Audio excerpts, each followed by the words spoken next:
The Exodus. You might know this story. Moses confronts Pharaoh, there's all these plagues, and God rescues the Israelites out of Egypt. Sure, but there's more to it. The way out of slavery is only the first part of a bigger pattern. Next comes the way through the wilderness, and then the way in as they reach the promised land.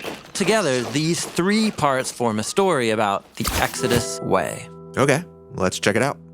So, first is the way out of slavery. Right, that's the part everyone knows. Pharaoh is a harsh slave master, grinding the Israelites into the dust of death. So God sends Moses to confront Pharaoh to let the people go.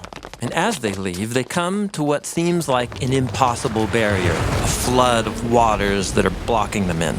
This looks like the end of the road. It does. But the way out of slavery often means going through what looks like death. But actually, God makes it into a path to life. But they aren't home yet. On the other side of the waters is the wilderness, a harsh and dangerous wasteland. And that brings us to the second part of the pattern. God leads them on the way through the wilderness. He provides for Israel's needs. Although not in the way or timing they would prefer. Totally.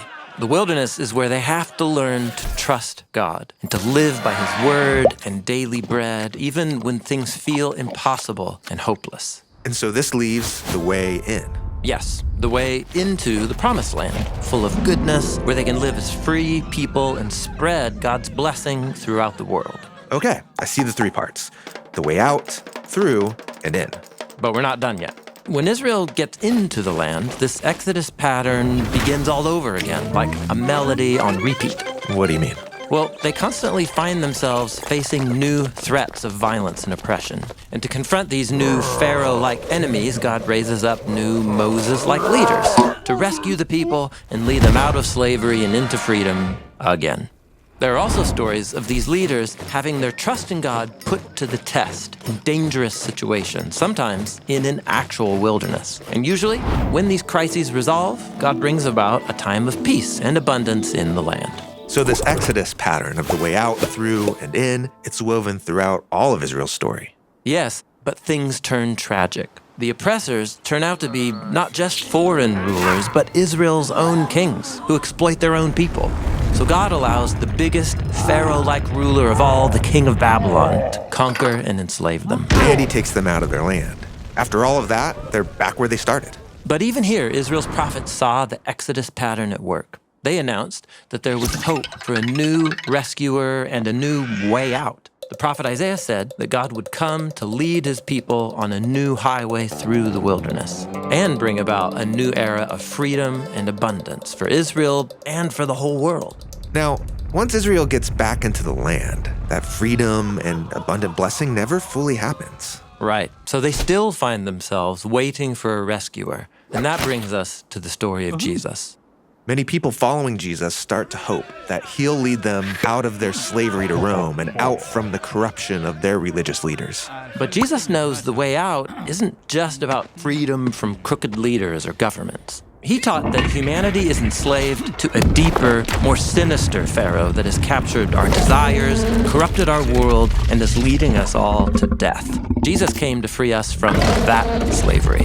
How does he do that? In a surprising way. Jesus walks into the chaotic waters of death itself to make a path for anyone who wants true freedom. The way out. Exactly. This is why the first followers of Jesus called their movement the Way. They baptized themselves in the waters as a symbol that they are following Jesus on the way out of slavery to death.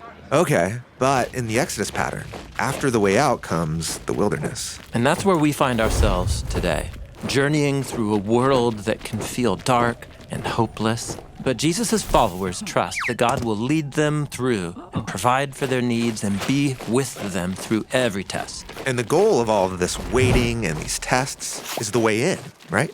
Yes, and this time it's into a cosmic promised land where everything is made new. Everything made new? Well, Jesus described it as a cosmic rebirth, or as the reunion of heaven and earth where all relationships are unified in love and joy and peace. This is the ultimate land of promise. So the Exodus story is about way more than Moses and Israel. Yes, it is also our story. And Jesus himself, he is the way out, the way through, and the way in. Our mission at Bible Project is to help people experience the Bible as a unified story that leads to Jesus. We're able to give away for free everything that we make because of generous people like you all around the world. You can see our entire video library, check out all of our resources, and join us at BibleProject.com.